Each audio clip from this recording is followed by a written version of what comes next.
భర్తను హత్య చేసి 7 వయాగ్రా ప్యాకెట్లను అతని జేబులో పెట్టింది ఓ ఇల్లాలు. ఉత్తరప్రదేశ్ కాన్పూర్ బితూర్లోని ధ్రువానగర్ లో ఉంటున్నాడు అబిద్ అలీ. ఇతను ఓ జాతరలో పనిచేసేవాడు. ఇతని భార్య షబానా, వీరికి ఓ కొడుకు. ఇక షబానా విషయానికి వస్తే ఆమె ఎక్కువగా ఫేస్బుక్ లోనే ఫేస్ పెట్టేది. అయితే సరిగ్గా ఆ టైంలోనే రేహాన్ అనే వ్యక్తి ఆమెకు ఫ్రెండ్ రిక్వెస్ట్ పెట్టాడు. ఇక రేహాన్ ప్రొఫైల్ షబానాకి బాగా నచ్చడంతో అతని రిక్వెస్ట్ ని ఓకే చేసింది. అప్పటి నుండి ఇద్దరు ఫేస్బుక్ లో చాటింగ్ చేసుకునేవారు. కొంతకాలానికి ఫోన్ నంబర్స్ కూడా ఇచ్చి పుచ్చుకున్నారు. ఆ క్రమంలోనే ఈ రేహాన్ ఢిల్లీలో ఆటో డ్రైవర్ అని షబానా తెలుసుకుంది. ఇదిలా ఉండగా ఈ షబానా తన బంధువుల ఇంటికి వెళ్దామని ఢిల్లీకి బయలుదేరింది. ఇక రేహాన్ది కూడా ఢిల్లీనే కావటంతో నేను ఢిల్లీకి వస్తున్నానని అతనికి ఇన్ఫర్మేషన్ ఇచ్చింది. అప్పటికే రేహాన్ షబానాని కలవాలి అనుకోవటంతో షబానా ఢిల్లీకి వస్తున్నా అని చెప్పగానే నువ్వు బస్సు దిగగానే ఆటోలో నీ ముందుంటానన్నాడు. నిన్ను డైరెక్ట్ గా చూడాలని ఉంది అన్నాడు. ఇక షబానాకి కూడా రేహాన్ని డైరెక్ట్ గా చూసి కలవాలని ఉండటంతో సరే అంది. అంతేకాదు తను ఢిల్లీకి స్టార్ట్ అయిన దగ్గర నుండి బస్ దిగే వరకు అతనికి ఇన్ఫర్మేషన్ ఇస్తూనే ఉంది. ఇక షబానా బస్ దిగగానే రేహాన్ తన ఆటోతో ఆమె ముందుకు వచ్చాడు. ఇక రేహాన్ ని చూడగానే నవ్వింది షబానా. నువ్వు ఫోటోలో కంటే రియల్ గా ఇంకా బాగున్నావంది. అందుకు రేహాన్ నువ్వైతే అప్సరసలా ఉన్నావన్నాడు. దీంతో నవ్వుతూ ఆమె ఆటో ఎక్కింది. దారి మధ్యలో ఇద్దరు ఫుల్ గా మాట్లాడుకున్నారు. ఈలోగా షబానా చెప్పిన బంధువుల ఇంటి అడ్రస్ రావటంతో ఆమె ఆటో దిగింది. అయితే ఆమె వెళ్తుంటే బాధగా ముఖం పెట్టాడు రేహాన్. మళ్ళీ నీ దర్శన భాగ్యం ఎప్పుడని అడిగాడు. సరిగ్గా వారం తర్వాత అందామే. వారం తర్వాత మా ఇంటికి వెళ్తూ అప్పుడు మనిద్దరం కలుద్దామంది. ఇక అది వినగానే మెలికలు తిరిగిపోయాడు రేహాన్. నిన్ను కలవాలని ఎదురు చూస్తూ ఉంటా అంటూ బాయ్ చెప్పి వెళ్లిపోయాడు. ఇక అన్నట్లుగానే సరిగ్గా వారం తర్వాత షబానా రేహాన్ కి కాల్ చేసింది. వారం క్రితం తనని డ్రాప్ చేసిన అడ్రస్ కి వచ్చి తనని పిక్ చేసుకోమంది. అలాగే అంటూ రేహాన్ ఆ అడ్రస్ కి వెళ్లి షబానాని పిక్ చేసుకున్నాడు. మళ్ళీ ఇద్దరు ఆటోలో డిస్కషన్ స్టార్ట్ చేశారు. అయితే ఆ డిస్కషన్ ఇద్దరు కలిసి హోటల్ రూమ్ తీసుకునే దాకా వెళ్ళింది. ఇద్దరు ఫేస్బుక్ లోనే మంచి ఫ్రెండ్స్ గా ఆపై ఒకరినొకరు ఇష్టపడటం జరిగిపోయింది. ఇక డైరెక్ట్ గా కలిసేసరికి ఒకరిపై మరొకరికి ఆశ పుట్టింది. అందుకే ఇద్దరు శారీరకంగా కూడా కలవాలి అనుకున్నారు. అందుకే ఇద్దరు కలిసి ఓ హోటల్ కి వెళ్లారు. గదిలోకి వెళ్లగానే అన్ని హద్దులు దాటేశారు. ఆ తర్వాత షబానా తనింటికి వెళ్లిపోయింది. అయినా ఢిల్లీలో హోటల్ గదిలో ప్రియుడితో గడిపిన మధురానుభూతుల్ని మాత్రం ఆమె తన మనసులో నుండి చెరిపేసుకోలేకపోయింది. కొంతకాలానికి అసలు ఎందుకు ఆ గుర్తుల్ని చెరిపేయాలి అనుకుంది. మేమిద్దరం ఇష్టపడే కదా ఆ పని చేశాం, అలాంటప్పుడు మళ్లీ చేస్తే తప్పేముంది అనుకుంది.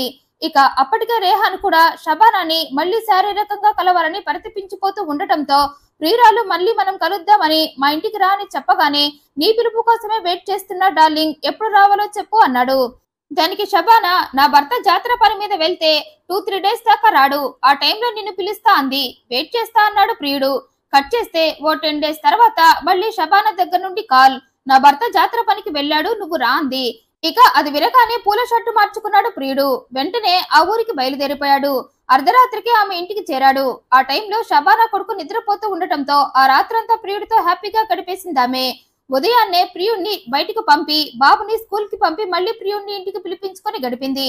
అలా భర్త జాతర పని కోసం ఊరు వెళ్లినప్పుడల్లా షబానా రేహాన్ ని తన ఇంటికి పిలిపించుకొని గడిపేది. అయితే ఈ విషయం అబిద్ సోదరుడు సలీం కి తెలిసింది.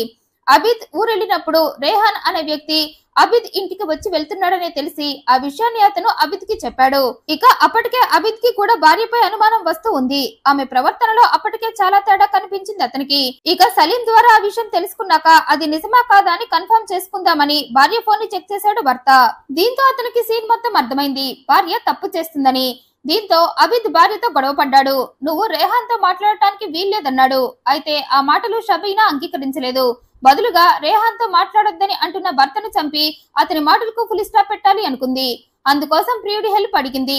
అందుకు సరే అన్న రేహాన్ తన ఫ్రెండ్ వికాస్ హెల్ప్ తీసుకోవాలి అనుకున్నాడు. ఈ వికాస్ ఓ వంట మనిషిగా పనిచేస్తున్నాడు. పైగా ఆర్థిక ఇబ్బందులలో ఉన్నాడు. అర్జెంటుగా అతనికి 20,000 రూపాయలు కావాల్సి రావటంతో ఎవరిని అడగాలా అని ఆలోచిస్తూ ఉండగా రేహాన్ కాల్ చేశాడు. దీంతో వికాస్ తనకు అర్జెంటుగా 20,000 కావాలని ఆ డబ్బుని నువ్వు అరేంజ్ చేస్తావా అని అడిగాడు. ఇక అది విన్న రేహాన్ కి ఓ ఆలోచన వచ్చింది. తన ఫ్రెండ్ అడుగుతున్న డబ్బుని తనివ్వాలి అనుకున్నాడు. బదులుగా తను అనుకున్నట్లు అబిద్ ని చంపటంలో తనకి హెల్ప్ చేయమని అడగాలి అనుకున్నాడు. అందుకే నీకు మళ్లీ కాల్ చేస్తా అంటూ వికాస్ కాల్ కట్ చేసి ప్రియురాలకి కాల్ చేశాడు. నా ఫ్రెండ్ వికాస్ కి 20,000 కావాలట.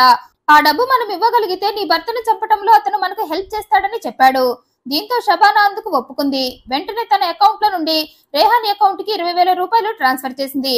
ఆ డబ్బు రాగానే రేహాన్ వికాస్ కి కాల్ చేసి, నా ప్రియురాలి భర్తను చంపటంలో నాకు హెల్ప్ చేస్తానంటే ఇప్పటికిప్పుడే నువ్వు అడిగిన 20,000 రూపాయలు ఇస్తానన్నాడు. తనకు అవసరం ఉండటంతో వెంటనే అందుకు ఒప్పుకున్నాడు వికాస్. దీంతో తన అకౌంట్ లో నుండి వికాస్ అకౌంట్ కి 20,000 రూపాయలు ట్రాన్స్ఫర్ చేశాడు రేహాన్. ఆ తర్వాత అబిద్ను చంపాలని 2025 జనవరి 18న డేట్ ఫిక్స్ చేశారు ముగ్గురు. ఆ రోజు రాత్రి అబిద్ నిద్రపోగానే రేహాన్ వికాస్ లను తన ఇంట్లోకి తీసుకువెళ్ళింది షబానా. వాళ్ల సాయంతో నిద్రపోతున్న భర్త గొంతు నులిమి చంపేసింది.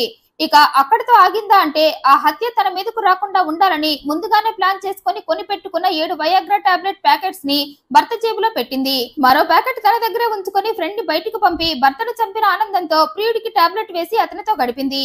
తెల్లారగానే ప్రియుడిని ఫ్రెండ్ ని పంపేసి తను పోలీస్ స్టేషన్ కు వెళ్ళింది.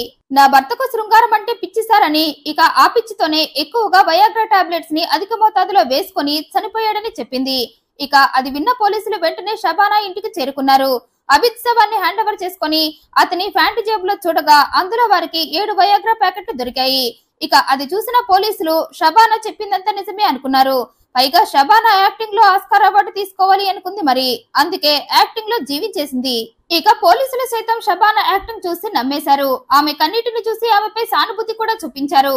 ఫార్మాలిటీస్ ప్రకారం అబిద్ శవాన్ని పోస్ట్ మార్టానికి పంపి శవాన్ని అతని ఫ్యామిలీకి అప్పగించారు పోలీసులు. అయితే పోస్ట్ మార్టం నివేదికలో అబిద్ ని గొంతు నులిమి చంపేశారని, అతనిది హత్య చేశారని తేలింది. దీంతో పోలీసులకు ఓవర్ యాక్షన్ చేస్తున్న షబానాపై డౌట్ వచ్చి ఆమె కాల్ డేటా పరిశీలించగా ఆమె తరచుగా రేహాన్ అనే వ్యక్తితో మాట్లాడుతున్నట్లు, అబిద్ హత్య జరిగిన రోజు కూడా ఇద్దరు మాట్లాడుకున్నట్లు తెలిసి పోలీసులు రేహాన్ ని అదుపులోకి తీసుకుని విచారించడం మొదలుపెట్టారు. దీంతో రేహాన్ నిజం ఒప్పుకున్నాడు. ఈ హత్యని తను, తన ఫ్రెండ్ వికాస్, తన ప్రియురాలు షబానా కలిసి చేశామన్నాడు. దీంతో పోలీసులు ఆ ఇద్దరిని కూడా అరెస్టు చేశారు. ఇక విచారణలో అబిద్ హత్య అక్రమ బంధం కోసం జరిగిన హత్య అని తేలింది.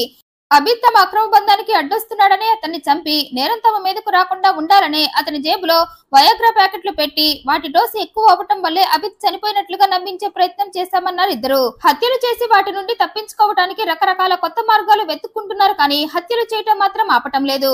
అక్రమ బంధాలు పెట్టుకోకుండా ఉండలేక వాటి కోసం దిగజారిపోతున్నారు కొందరు మనుషులు. ఈ వీడియోపై మీ అభిప్రాయాన్ని కమెంట్ రూపంలో తెలియజేయండి. మరింత ఇంట్రెస్టింగ్ అండ్ జెన్యూన్ ఇన్ఫర్మేషన్ కోసం ఈ వీడియోని లైక్ చేయండి, షేర్ చేయండి, ఛానల్ ని సబ్స్క్రైబ్ చేయండి. Thank you for watching.